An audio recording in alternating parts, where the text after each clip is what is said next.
montirani sarajevski proces 13-torici uhapšenih u martu 1983. godine. Pravo je čudo da i mene nije zahvatio, jer sam od osuđenika u tom procesu znao jednog, a to je profesor Mustafa Spahić. Mustafa Spahić nam se i obratio putem videolinka, odnosno videoklipom. Pa da pogledamo. Bismillah, alhamdulillah. Ja sam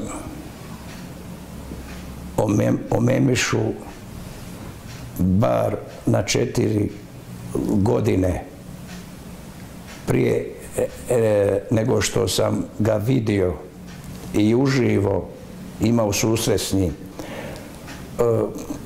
posredno upoznao preko jednog hadžije u selu Banovići 1971. Ja sam u toku ljeta, juli, august, kao maturant imao pripremu i vjersku praksu. Poučavao sam djecu, držao vjersku obuku u selu Banovićima svaki dan osim petka. A i to je organizirao rahmetli kadija Redžep Mumin Hodžić, koji je napisao najbolji ilmihal na prostorima Jugoslavije od kako postoje muslimani, Talimul Islam.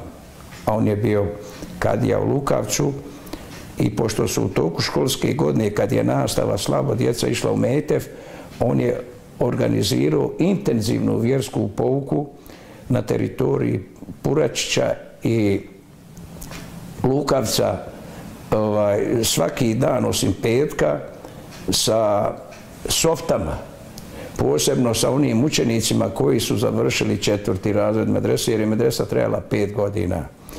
I jedan hadžija Đula Galević, on je bio opsjednut i neprestano je pričao o hođi u Zavidovićima, o Memišu,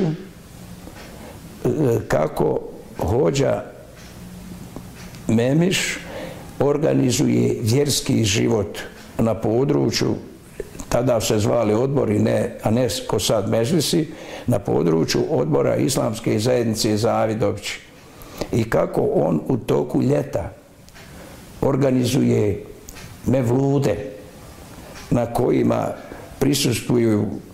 prisustvuje hiljade ljudi i žena i kako otvoreno, javno, clara et distincta, jasno i razgovjetno govori, direktno, poučno, na temelju kuranskih ajeta i hadisa, i ti su mevludi bili događaj, tako da i narod sa teritorije Zavidovića, a bogami i ona sela i mjesta Banovića koja su dole niz Krivaju, prema Krivaji, i oni su dolazili i čak i sa teritorije odbora Islamske zajednice Olova.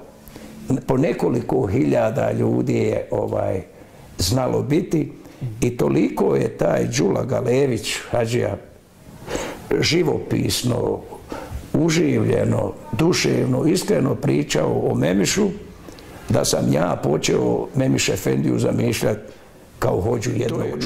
Iz ove perspektive kad se gleda, to je čovjek, ne može se racionalnim razumom i realno shvatiti. Jer on je radio u društvenom sektoru, negdje, ne znam da li u opštini, gdje, nebitno, radio je negdje kao činovnik i njega je otac zakleo da se vrati i da radi ono što je učio. I Zavidovći nisu kao grad imali ne džamiju s munarom, nisu imali uopšte vjerskog objekta. I teravije se klanjale uz Ramazan da bi išlo poniženje do kraja. U nekadašnjoj crvenoj kući, u doba kraljevine, crvene kuće su bile obilježene, a to su bile javne kuće.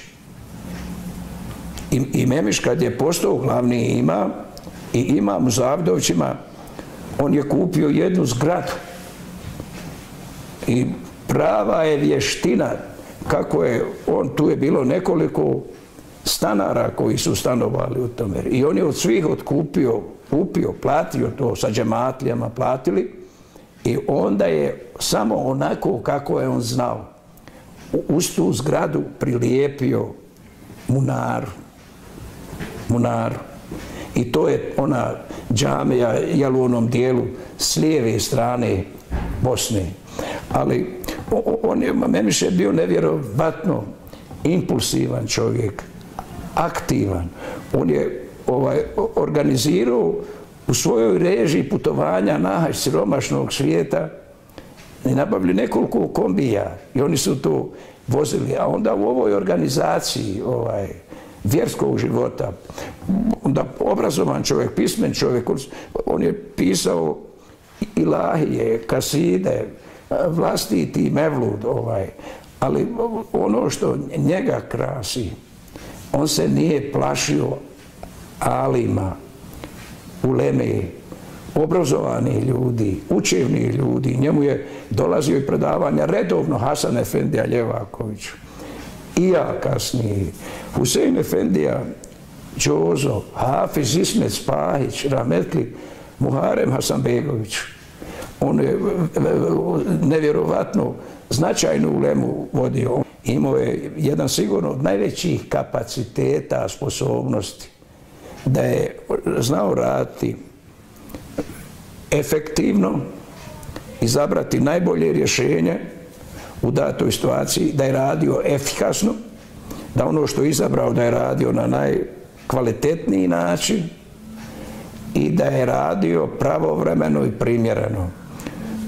Vjerujem da je u tadašnjim vlastima, posebno partiji i UDBI, u toj privatnoj partijskoj policiji, da je njegov aktivizam i njegov način rada i neodoljiva privlačnost za omladinu, da je njima smetala, jer on je maksimalno uključivao omladinu i njegova djeca su u tim programima učestvovala, ali on je imao nevjerovatno i sposobnu i hajirli ženu koja je nas po 50 znala dočekivati, a niko nije išao u restoran jest. I to su takva jela koja je rahmetli Džozo pripovjedao, ali Džozo je redovno rahmetli dolazio i bio na tim mevludima, predavanjima i u tim aktivnostima. To je, dakle, ja ne znam da je to ranije početo, to naše buđenje poslije pada Aleksandra Rankovića, Leke i Marka, taj vjerski islamski život u Bosni i Hercegovini, ne uzmam Makedoniji, dole kod Tetova i tako dalje i kod Gostivara, jer nemam uvida, ali ta obnova vjerskog života koja je krenula u visokom sa dolaskom Hafiza Spahića, Spahićem u visokom, negdje 63. malo prije nego Memiša, Hasan Efendije Ljevakovića, negdje u 66. i 7. u Zenici, i Memiš negdje 70. 71. ne znam kad je u Zavidoviće. I Muharem Efendija u Goraždu i naravno Štulanović Muharem u Gornjem Vakufu. Samo još da kaže da je uz Memišu rahmetli vjeran i dosljedan s njim do zadnjeg dana ostao rahmetli Rasim Efendija Zilkić. On je s njim ostao i nije, i kad je Memiš prekinuo sa islamskom, i Rasim je Zilkić s Memišom ostao, nije ga napustio, i Rasim Efendija je umro, naravno. Što se tiče Memiš Efendije, on je imao krajnju socijalnu inteligenciju, urođenu društvenost, što bi rekao Aristotel, zoon politikon, da je čovjek državotvorno političko biće zajednice. izvana je to imao po obrazovanju, a iznutra sebe po svom habitusu. Drugo, u svom govoru. On je imao tu moć koju imaju samo veliki oratori, poput, ne znam, kod muslimana Ibn Nubataha, ili Ebu Bekra, ili Hazreti Omera, ili Katona, ili Cicerona.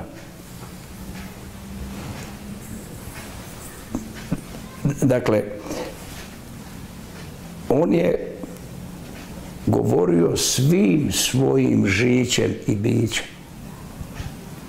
Jasnim, razgovjetnim, direktnim, angažiranim govorom. Ali kroz taj govor ljudi su uspostavljali identifikaciju sa islamom, islamskim vrijednostima, islamskim načelima, islamskim principima. I znao je kroz svoj govor dovesti ljude u ambijent zajednice. I kakvu zajednica ima moć, kakvu ima snagu, kakav ima značaj, kakvu ima vrijednost. Ja bih rekao da je on bio po rođenju vođa. Hegel kaže na jednom mjestu da ne postoji ništa opasnije od neznanja u akciji. On je imao znanje u akciji.